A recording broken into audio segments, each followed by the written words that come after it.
Have you ever walked into a room and suddenly felt like everyone was watching you? Your heart races, your palms sweat, and you're just wishing you could vanish into thin air.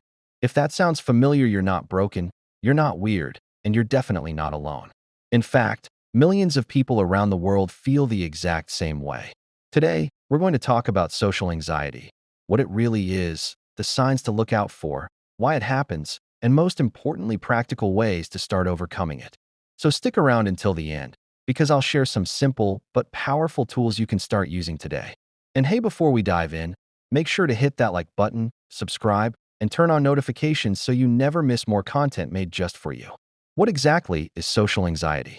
Social anxiety, also called social phobia, is more than just being shy. It's an intense fear of being judged, embarrassed, or humiliated in social situations. Here's a quick example. Imagine you're at a friend's birthday party. Everyone's laughing, talking, and enjoying themselves. But for you, your mind is racing. What if I say something stupid? What if they think I'm boring? What if I look awkward just standing here? That's what social anxiety feels like. It's not just nervousness, it's fear that takes over your body and mind. Symptoms of social anxiety. Psychological symptoms. Worrying about social events days, weeks, even months in advance. Avoiding social gatherings altogether. Constantly fearing embarrassment or judgment. Feeling like you need alcohol or substances just to get through situations. Physical symptoms. Shaking, trembling, or a racing heartbeat. Blushing or sweating. Trouble speaking or remembering words. Stomach pain, nausea, or dizziness. Comment below if you've experienced any of these before. You'll realize you're not alone. Many of us have been there. Did you know?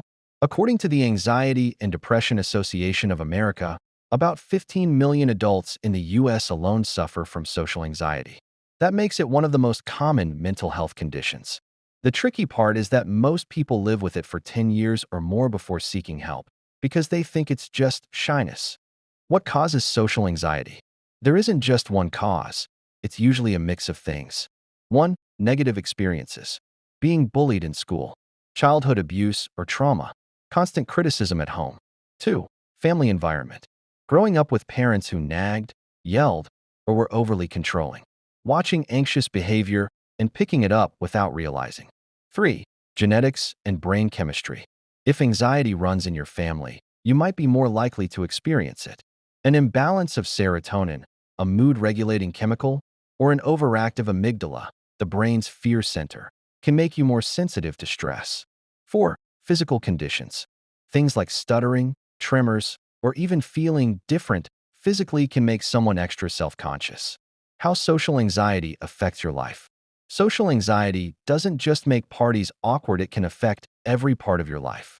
Avoiding job interviews, struggling in school or work presentations, missing out on friendships, dating, or networking, spending too much time alone, overthinking every interaction.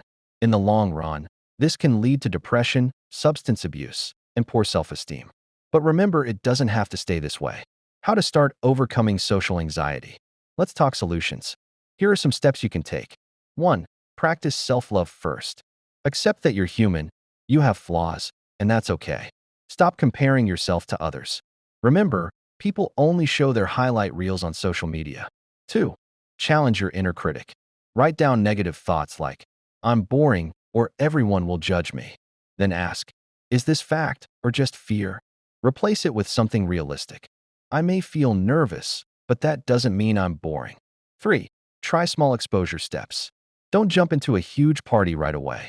Start with smaller challenges. Example, say hello to a cashier. Ask a stranger for the time. Make small talk with a coworker. Each step builds confidence. 4. Affirmations and mindset shifts. Say to yourself daily, I am enough. I am attractive. I belong here. It may feel silly at first, but over time, your brain rewires itself. 5. Practice social skills. Role-play conversations with a trusted friend. Join a group activity or hobby where the focus isn't on you, like painting, hiking, or volunteering. 6. Professional help. Therapy, especially CBT, cognitive behavioral therapy, is highly effective. In some cases, doctors may prescribe medication, but remember, therapy is often the first and best step. Take a deep breath right now. Think of one social situation that makes you nervous, maybe speaking up in class or meeting someone new. Now write it down. Next to it, right? What's the worst that could happen? Then, what's the best that could happen? Often, you'll realize the best outcome is much more likely than the worst one your brain imagines. Why we care too much about others' opinions. Here's the truth. Humans are social creatures. Thousands of years ago, survival depended on being accepted by your tribe. If you were rejected, you were at risk of not surviving. But today, you don't need everyone's approval to live, thrive, and be happy. Yet many of us still live as if rejection is life or death. That's why we obsess over how we look in photos, what clothes we wear, how strangers view us online. Remember, other people's opinions do not define your worth. The moment you start working on your social anxiety is the moment you choose freedom. Ask yourself, what would I do differently if I wasn't afraid? Maybe you'd speak up in class. Maybe you'd go on that date. Maybe you'd finally share your ideas with the world. Yes, change is uncomfortable at first. But remember this. Real change is difficult at the beginning, but gorgeous at the end. If this video helped you, don't forget to like, subscribe, and share it with a friend who might need it. And let me know in the comments what's one situation where social anxiety hits you the hardest? I'd love to hear your story. Remember, you're not alone, and you can overcome this. Thanks for watching, and I'll see you in the next video.